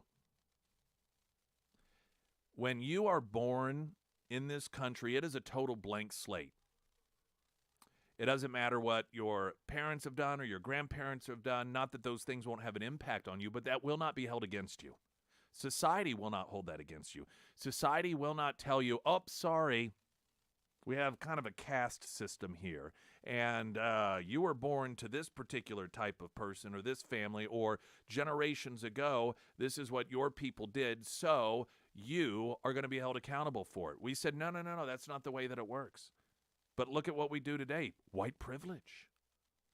Reparations. We can sit around and justify all we want about the reasons for doing this and that, but the fact of the matter is everything that we know about human beings, everything we know about human behavior, we know that the approach that, frankly, the left, the media, the public school systems in many instances are taking do not benefit society, and they do not benefit individual people. That's just, look around us. Is that really helping any of us? Think about it in terms of going to a couples counseling. Some of you may have been to couples counseling or family counseling. Some of you maybe haven't, but you've seen it portrayed in film or literature, or you know someone who has. Do you find that the therapist or the counselor whose goal it is to create a more harmonious situation between the couple, that every single visit is about pitting one against the other? Or picking one and making sure that they understand that they're right, and let's say that one made a mistake in the past. Let's say that the husband made a mistake, and every session is about revisiting that, talking about it, never ever moving past it. That's not how it works, is it? Why? Because that does not build positive relationships. You know, they talk a lot about, well, you just want to deny history, or you want to whitewash this, you want to whitewash that. It has nothing to do with that. It's about human relationships. And nothing about the approach that the social activists want to take in our society today is helpful or beneficial to anyone.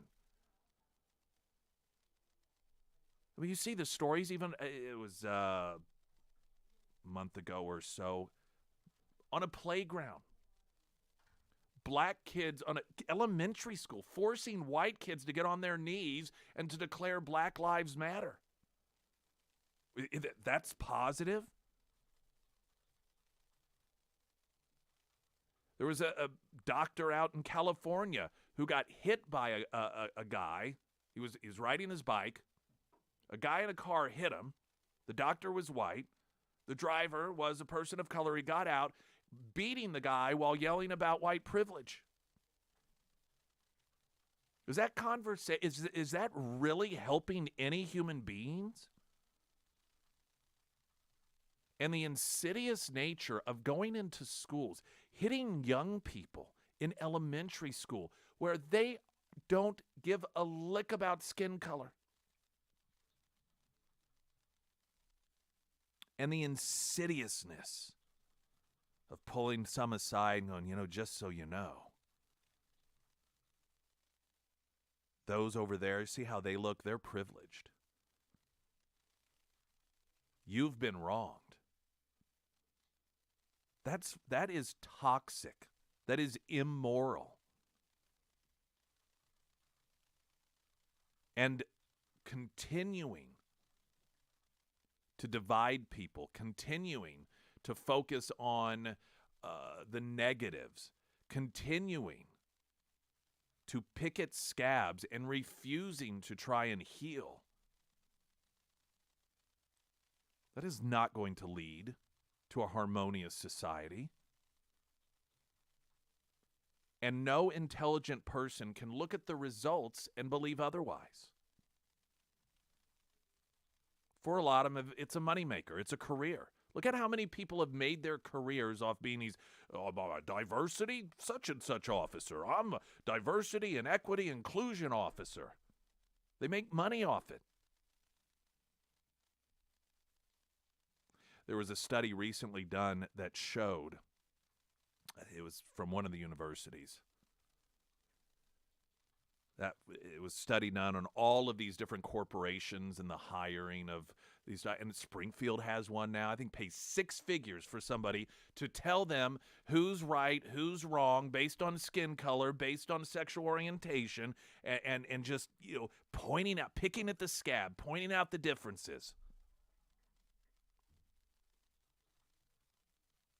And this study found that these corporations that would hire these diversity inclusion officers, whatever titles they give them, in terms of meaningful results, did not do a damn thing positive. Nothing. This was, I don't recall if it was Harvard. This was not some right-wing investigation that was setting out to prove that it's all a bunch of crap. It's just a moneymaker.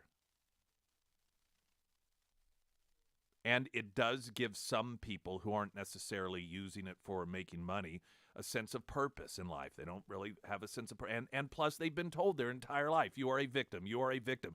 That's what that whole episode was. Think about that. That entire episode that resulted in the news leader story and everybody attacking Dr. M, it was busing kids, mostly of color over there, to tell them that they were victims, and even those who didn't think that they were, lying to them, telling them that they all were. Who does that? And to have a health organization, borough health organization, be part of that, that is not fostering mental health. It's doing the opposite. Is it any wonder? We sit around, we wonder, why are these kids so screwed up? Why is depression at an all-time high? Why is loneliness at an all-time high? Why is drug overdose issues at an all-time high? Why are kids who snap and go on shooting sprees at an all-time high? Gee, I wonder. I wonder, what could it be? When we continue, and it's the people who we tell them you should trust, hammer away at them about how they are a victim. Everyone's out to get them. Everything that doesn't go right in their life the way that they want it to go, it's because somebody's who's privileged, somebody who has an upper hand, is looking to destroy them. Oh, how on earth could that cause a young person to have some sort of emotional distress?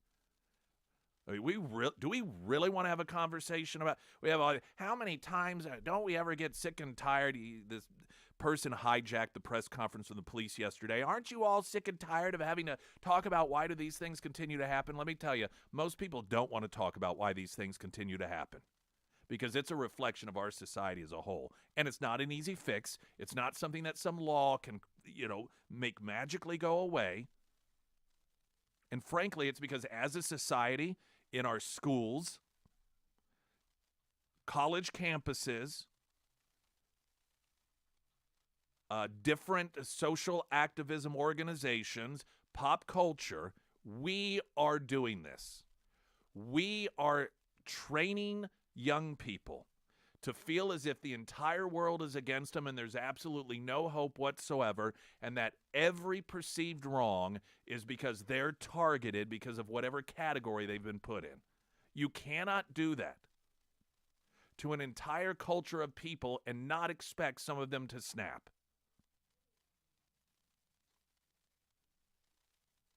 Those who say, oh, it's about guns. It's about guns. Like hell it's about guns. If it were, then everyone who had one would go out and commit a mass shooting. Which, by the way, we'll talk about this continued lie that the number one killer of kids is guns. Not true. But hell, I mean, if we're going to live in a lie when it comes to all this stuff anyway, why not go with that one also? We'll give you some actual true numbers coming up. That would be really, incidentally, a nice contribution for a media outlet to do here, whether it's television or newspaper, to actually tell the truth about some of this stuff. Just a suggestion. I don't know if they give awards for that in journalism. Maybe they should.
First alert forecast, sunny with a slight chance of morning showers.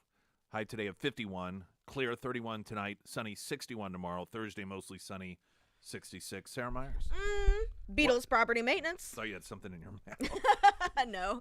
I'm always terrified that you're going to, call on me over here when I'm eating my breakfast. Which, first thing first, whenever... Nom, nom, nom. Yeah, I know. Yeah, I'm always, kind of freaking out whenever we're doing the Facebook Live first thing in the morning. Am I going to spill it on me? Sponsored by Springfield Wraps. Yeah, that's right. Yeah, so... Go Springfield Wraps! You can watch me early in the morning eat my old lady oatmeal. That's what I call it when I eat my breakfast. Okay, so Beatles property maintenance. First things first, Beatles is spelled Beadles, and they do a variety of home repairs and maintenance. Now, since spring is officially here, right now is the perfect time to give the Beatles property maintenance team a call. It's a good time to have them come out and check for mold growth. If you do have some, don't worry, because the Beatles team, they can do mold remediation. It's also a good time to have a vapor barrier installed if you need one. If you have a deck that needs some maintenance for your upcoming summer gatherings, they can help with that. And with all of the rain that we've had recently, the Beatles team does sump pump installations. And those are just some of the many repairs that Beatles property maintenance does. So if you do find yourself needing a home repair or maintenance, Beatles property maintenance is the company that you can trust with your home. Give them a call today, tell them I said hello, and you can find that contact information for the Beatles property maintenance team under the Sarah's Endorsements tab at ksgf.com. Have to snapshot this. Do they have the wraps? Yeah, they do. Oh, Wendy's has got wraps, guys. This is of significance because my wife and the girl child both always liked the wraps from McDonald's, and then they quit carrying them. They were good. They were like ranch. Do they have ranch They as were part good. of them? And they said they had no plans to start carrying them again. And then Wendy's announced that they are going to start carrying them. And I just checked on my app for the Republic location, and they do have the grilled chicken wrap there. 420 calories. That sounds Hey, that's pretty not good. bad. Yeah. Okay, so now I we could know. eat that. Now we know. We got some very important I'm work. still on my done. sad diet. No, when are you gonna not be on it? When I quit being fat. Quit being fat. Oh, okay. I got a long way to go, guys. Let's see. I wanted to mention that we will be at the Man Show at the Ozark Empire Fairgrounds this weekend. Our company in KSGF is going to be out there Friday and Saturday. Sarah and I will be out there 10 a.m. to noon. And the entirety of the time that it does occur, if you stop by our tent, there will be somebody there, if not Sarah and me. There will be somebody there. 417 Travel has a trip that you can register for. You're responsible for any transportation, but what you do receive is 3 nights, 4 days for 2 adults at the Dreams Tulum All-Inclusive Resort. This is located at the southern end of the Riviera Maya. And again, it's an all-inclusive hotel stay, so all you have to do is just come by and register for that, and perhaps you'll win. I get so frustrated when all of the conversation that goes on around a shooting like this. And some of it's because people don't really want to have a real conversation. Well, why? And what causes it? So forth. The reasons that we don't oftentimes have or even want to have real meaningful conversations about these things for a number of reasons. One, most people like easy solutions. We like easy solutions. This is why some people like the idea of higher taxes to make poverty go away. Well, that's easy. Doesn't work. It's never worked, ever, in the history of collecting taxes. The amount of money that we have spent is ungodly on the war on poverty, yet it's greater than ever. Hasn't fixed it. Despite that, people love the idea of easy answers so much, they'll still say, yeah, just raise taxes to get rid of poverty. This is why a lot of people, they tell themselves creating some new law is going to stop these things from happening. And it's that desire that people on the left prey on politicians when they immediately call, we need more gun control laws, given the fact that most of them aren't enforced anyhow on a federal level. So what's the point? That is not going to stop this problem. That is not going to stop this problem. And I talked in the last segment to a degree about just some broad brush strokes, which there's so much nuance that needs to go into it. But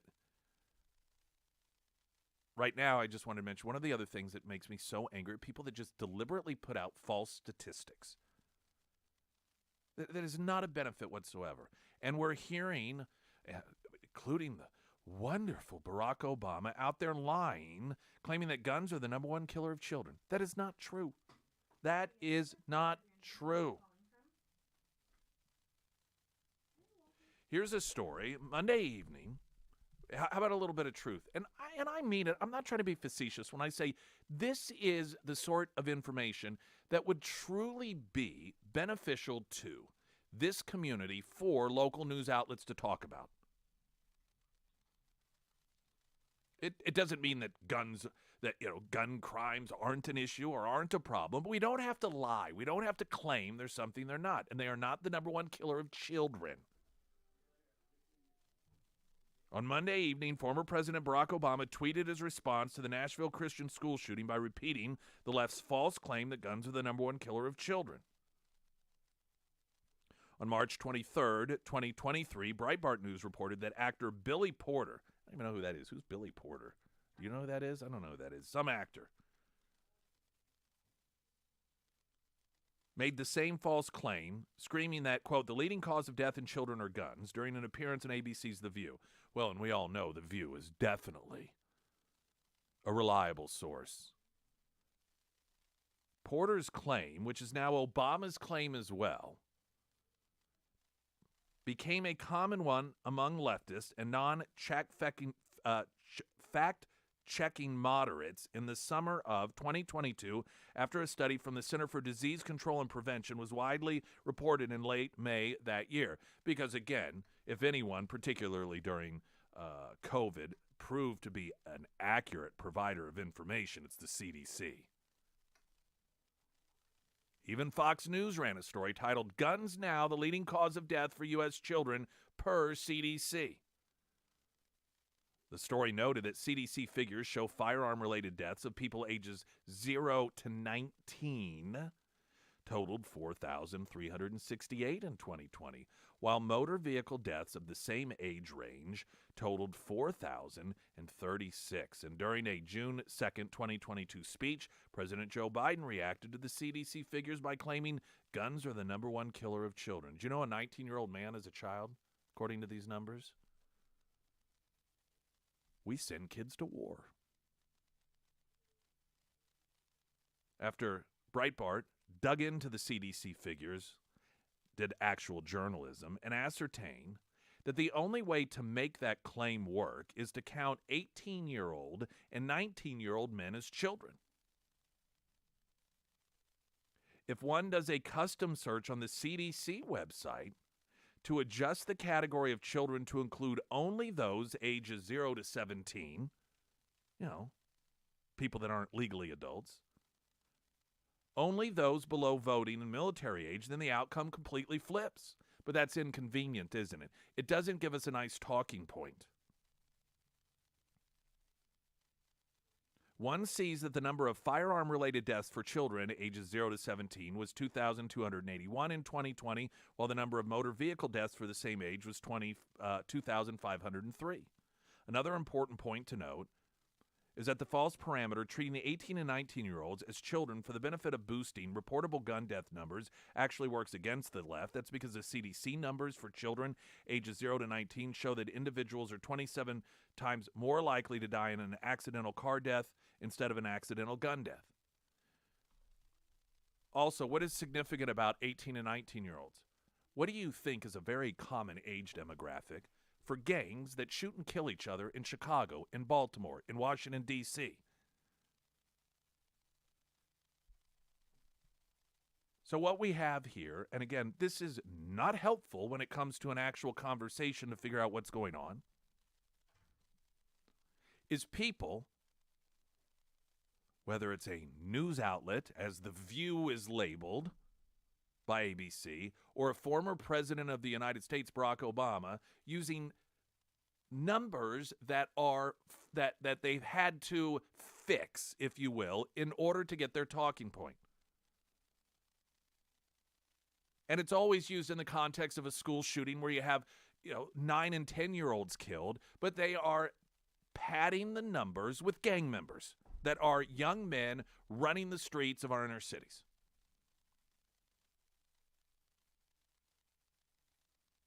We don't have to lie about these things in order to talk about them. Well, some of us don't. And it is so frustrating because here's Breitbart that's considered by so many people, they're not real news outlet. I mean, it's just some right wing that actually looked at the numbers. While everyone else just mimics the CDC, well, the CDC said it, so that's good enough for us. Even if we could get to the point in journalism where you don't necessarily have to dismiss outlets like the CDC who have proven time and time again to give false information, but just check it. If you have some outfit, if you have Moms Against Guns, or you have the NRA, or any other outfit say, here's what we found, that this group is most likely to do this because of this, say, can we see your methodology and your numbers there? Is that too much work? Evidently it is, unless you work at Breitbart. Why is it that the, quote, official journalists in this country seem to have no interest in doing journalism, but these outfits that aren't considered, quote, real journalists actually are? Springfield's Talk 104.1, I'm Nick Reed.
Hey, don't forget, for all of your advice you might need when it comes to selling your home, or if you're looking to buy one, Emily Johnson, House Theory Realty.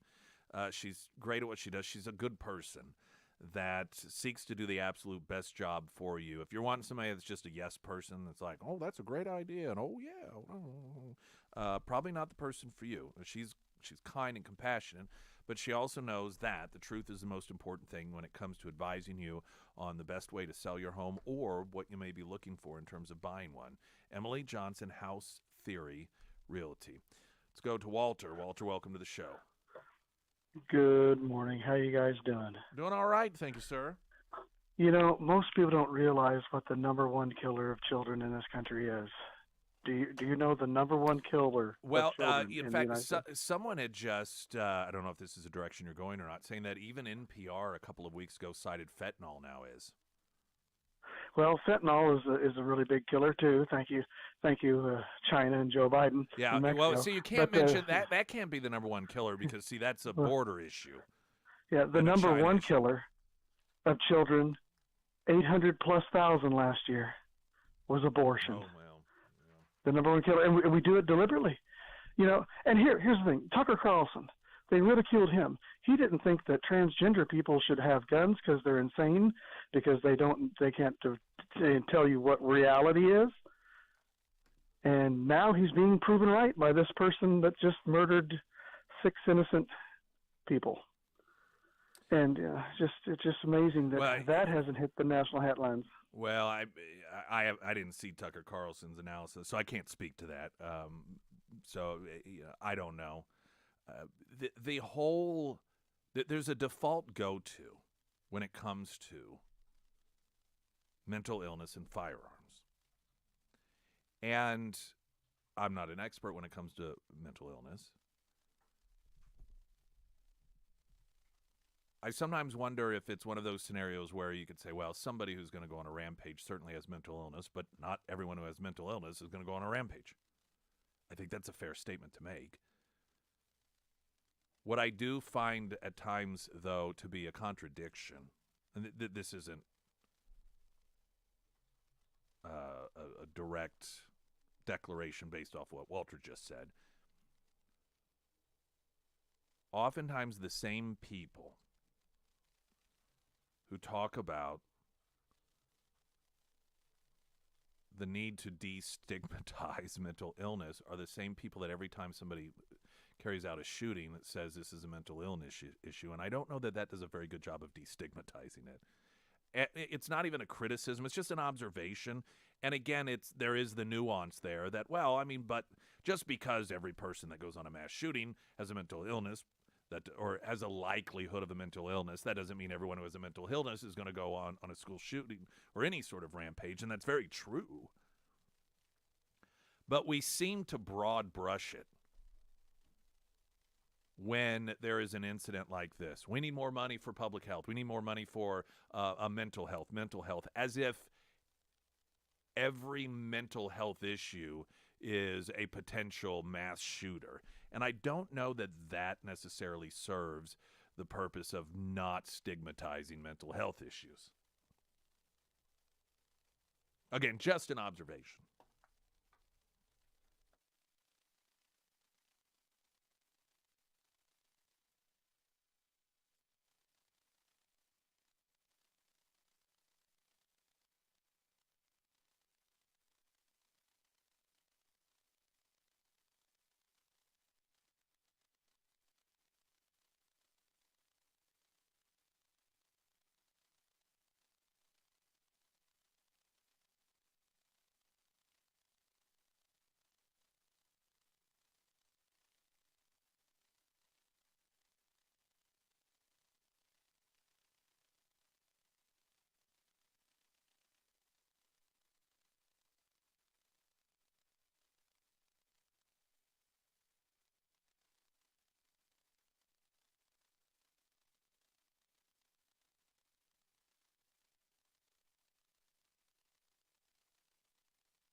I have the audio. Just don't have enough time. I'm sure you'll hear it throughout the day. Biden, I don't even know what to say or what value there is in playing Biden when he's coming out to speak for the first time about the shooting yesterday, and he jokes around about the reason he's there is because there's ice cream there. You don't know if it's detachment from compassion, if it's the dementia or whatever, but I don't even know with this guy any longer. Really, 99.99%. I did the math on this. Of the conversations that are elevated regarding root causes of a situation like occurred yesterday aren't touching on reality.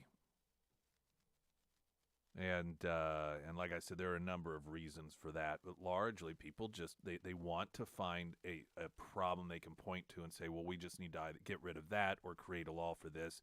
That this is so much more deep and wide than any law will ever remedy. Glenn Beck's next. I'm Nick Reed.